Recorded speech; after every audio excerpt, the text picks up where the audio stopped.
April 20th, 2022, Meta premiered a MetaQuest gaming showcase which showed off games coming in the MetaQuest later this year. I wasn't expecting a whole lot from the showcase, but I was a bit surprised that it was only 25 minutes long and did not feature any big updates on games I may have been excited for, such as Assassin's Creed, Splinter Cell, or GTA San Andreas. But I was really hoping to see some new IP rather than just ports. Still, there was nothing too crazy, so I just wanted to give a quick recap for those who are not looking to watch the entire presentation. First, they began with a little note saying that all these games could experience delays, which is not all that surprising given the events of the past couple of years. There's also mention that there are plenty of amazing games still in development that are not shown in today's showcase, which I can only assume that they're talking about Mon Mask, the indie VR game I'm solo developing. So I guess you'll just have to like this video and subscribe to my channel to stay up to date on that one. Anyways, the announcements kicked off with The Walking Dead Saints and Sinners Chapter 2 Retribution, which is set to release later this year.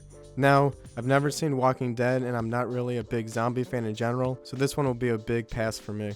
There already seems to be a ton of zombie games in VR as is, so this does not seem like anything special. Though if you're a fan of the first game, then this may have been a nice announcement for you. It showed off some standard shooting and melee mechanic, but the chainsaw definitely stood out as what looks like to be the most fun based on the trailer. Next, they made a quick mention of the metaverse and how it will take 5 to 10 years for it to mature into the next generation of the internet, which is exactly what I've been expecting. They basically said that until that time comes, they're going to continue to focus on growing the VR space in the form of gaming, which is what the showcase is all about. Nothing too surprising here.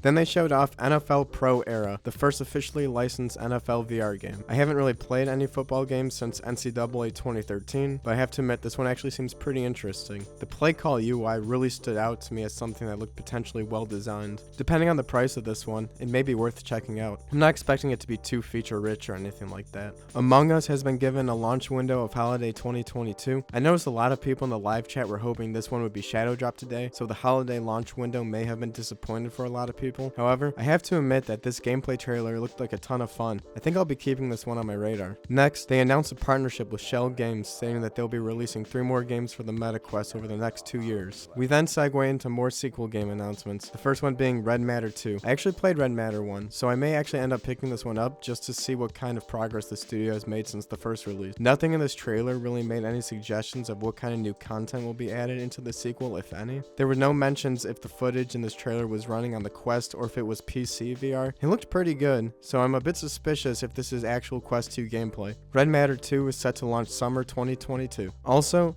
can we take a quick moment to acknowledge that they are still using the Oculus logo for most of the scene transitions? So much for that rebranding campaign of theirs. Oculus forever. Next we have Aspire 2. Seems pretty generic from my point of view, but it does sound pretty cool that they're adding a co-op campaign mode, so that's not a bad announcement for fans of the first one. Mossbook 2 is set to release this summer. They did this odd AR sketch to announce the game before showing a trailer. I've not played the first one, but nothing about this announcement sparked any interest for me personally for either of the 2 games. It looks like this is one of those VR games where you play from a third-person god perspective, which, I don't know, it just doesn't seem all that attention-grabbing to me. An action RPG, Ruins Magus, was announced, which has a hand-drawn art style that looked really good actually. But once they got into the actual gameplay, it started to just feel a bit more generic. I guess that's why they felt the need to state the game will feature 26 multi-stage quests. Just such an odd way to market your game in my opinion. Next, they showed Cities VR, which is a city builder game. They mentioned, what if you could visit your own creations and see the streets come to life? But the trailer didn't show if there were any kind of walking or driving mechanics to explore your cities after creating it, which is something I think would be cool for a game like this. We finally got our first and only real shadow drop of the presentation, and that was a free update to Resident Evil 4, which is going to include the Mercenaries mode. Definitely cool for owners of Resident Evil 4 VR. Some would say this is content that should have been in the game when it first released, which I don't disagree with, but at least it's a free update. As for being the big shadow drop announcement, it was very underwhelming. Beat Saber is going to get another pack of songs, the electronic mixtape featuring artists such as Deadmau5, Marshmello, and Pendulum. Cool for fans of Beat Saber and fans of those artists, but again, a pretty underwhelming announcement for a show like this. Next, we got what had to be the biggest announcement of the show, and that would be Stress Level Zero's Project 4, Bone Labs.